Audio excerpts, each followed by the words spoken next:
నీకు ఎప్పుడైతే ప్రేమ బంధం ఉంటుందో అది నమ్మకాన్ని ఇస్తుంది.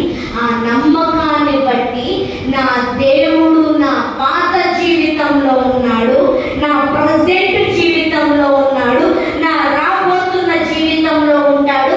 ఆయన ఏమైనా చెయ్యగలడు, మార్చగలడు, సమర్థవంతుడు. ఆయన్ని మాత్రమే నేను పట్టుకొని ఉంటాను అని మనం ముందుకి నడపగలం.